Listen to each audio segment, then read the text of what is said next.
Вернулась на родину. Сегодня ночью Дина Гарипова прилетела в Казань после конкурса Евровидения. Победитель телевизионного проекта «Голос», заслуженная артистка Татарстана, Дина на международном музыкальном фестивале стала 5-й. Для человека, открывшего для себя большую сцену лишь несколько месяцев назад, 5-е место можно считать успехом. Однако не успело закончиться Евровидение, как разгорелся скандал. Азербайджан, не давший Дине Гариповой ни одного балла, заявляет, этот результат сфальсифицирован. По их подсчетам, наша певица должна получить как минимум 10 баллов. В России отреагировали немедленно. Министр иностранных дел Сергей Лавров сказал, что эта кража не останется без ответа. На поиски голосов победительницы проекта «Голос» отправился Айнур Зинатуллин. Азербайджан не дал ни одного очка России. Это очень удивительно. Вот этот момент, удививший не только зрителей по всей России, но и многолетний комментатор Юрий Аксюту. В финале Евровидения Дина Гарипова от Азербайджана не получает ни одного голоса.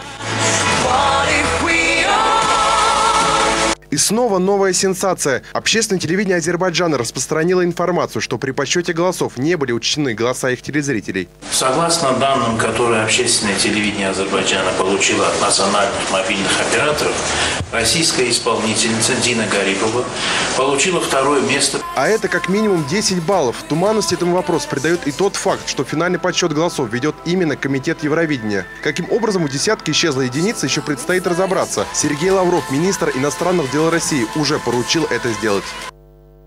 Москву не радует, что российская участница украли голоса на Евровидение. Эта возмутительная акция без ответа не останется. Но на итоговый результат бесследно пропавшие баллы все равно бы не повлияли. Разрыв между 5-м и 4-м местом составил 17 очков.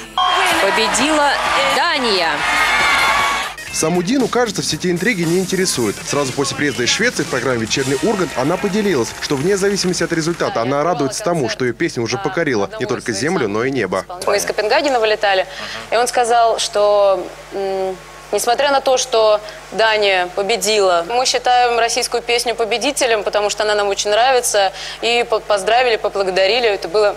Прямо вот датский пилот. Это по громкой связи.